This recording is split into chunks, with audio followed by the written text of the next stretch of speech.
આ સ્થળ છે જીવનવાડી ધામ પુણ્યાદ કાયાવરોહન પાસે, જિલ્લો વડોદરા. વાહ, ખાવાનું, સૂવાનું અને પવનમાં ઝૂલવાનું ત્રણેય કામ એકસાથે. શ્રાદ્ધ પક્ષ એટલે ઋતુ બદલાવાની અવસ્થા, ગરમી વધારે પડવાની અવસ્થા. એવા સમયે આપણને મીઠી પિત્ત શામક વસ્તુઓ ખાવાની પરંપરા આપી છે. એટલે આપણે ગળ્યા પદાર્થો ખાઈએ છીએ, જેમ કે લાડુ છે, પૂરણપોળી છે, માલપુડા છે, શીરો છે વગેરે આપણે બનાવતા હોઈએ છીએ. દૂધપાક બી બનાવીએ છીએ. તો આજે આપણે ગોળની ચાસણીવાળા માલપુડા બનાવીએ છીએ.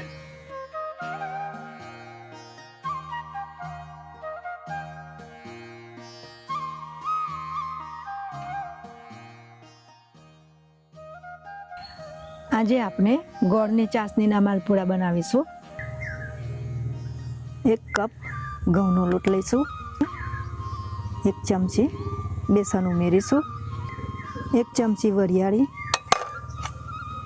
અડધી ચમચી ઇલાયચી પાવડર, 1 ચમચી ખસખસ અને 2 ચમચી દૂધની મલાઈ ઉમેરીએ છીએ. માલપુડાના બેટરમાં ક્રીમ નાખવું ઓપ્શનલ છે. એના વિના પણ પૂડા સારા જ બને છે. 1 કપ જળ ઉમેરીને હલાવી લઈએ.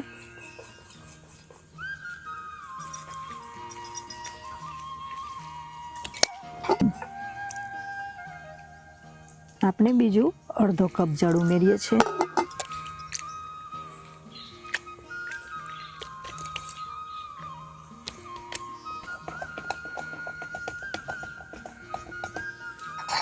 આપણે બીજું અડધો કપ જળ ઉમેરીએ છીએ.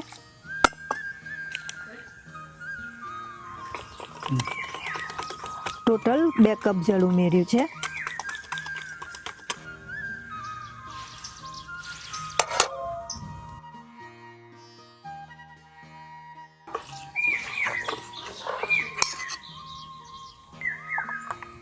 લોટની કન્સિસ્ટન્સી આપણે આવી રાખવાની છે.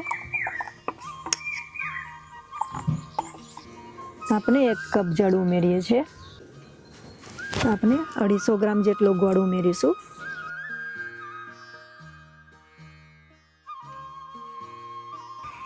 ચાસણીમાં આપણે થોડું ઇલાયચી પાવડર અને કેસર ઉમેરીશું. ચાસણીને આપણે વધારે ઉકાળવાની નથી. એને ગેસ બંધ કરીને આપણે ઢાંકી દઈએ.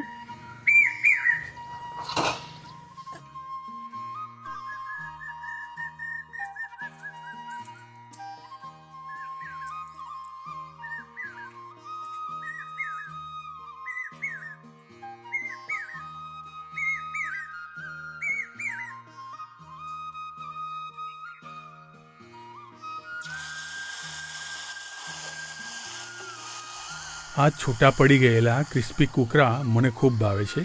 જો આપણે પણ મારી જેમ ભાવતું હોય તો કોમેન્ટમાં જણાવશો.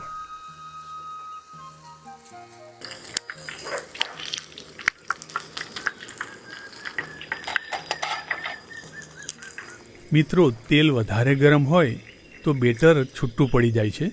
તે જ રીતે લોટની કન્સિસ્ટન્સી બરાબર નહીં હોય તો પણ એમ જ થશે.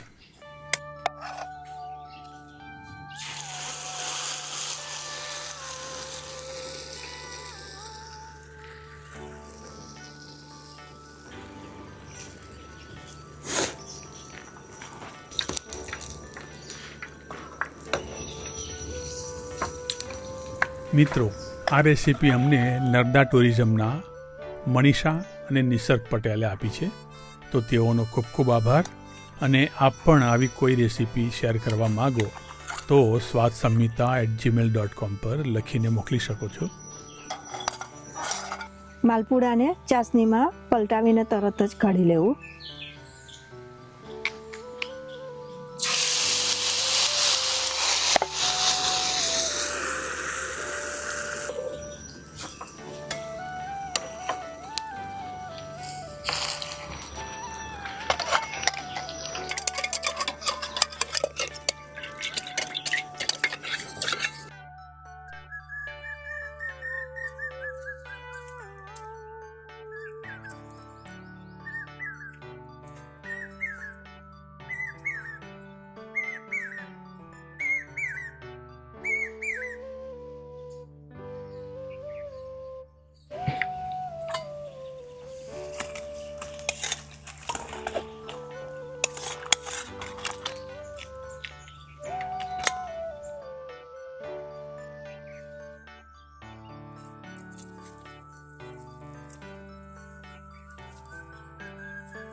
માલપુડાને આવી રીતે ઊભા ગોઠવવા, જેથી વધારાની ચાસણી નીચે ઉતરી જાય.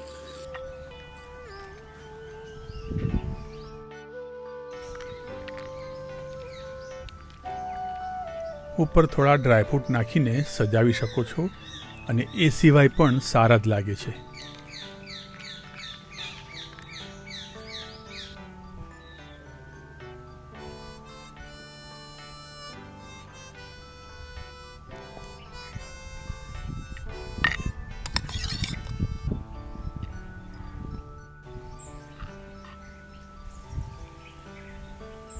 આ પૂડા સાથે કઢીનો સબડકો લીધો હોય તો 4 ચાંદ સોરી 12 ચાંદ લાગી જાય.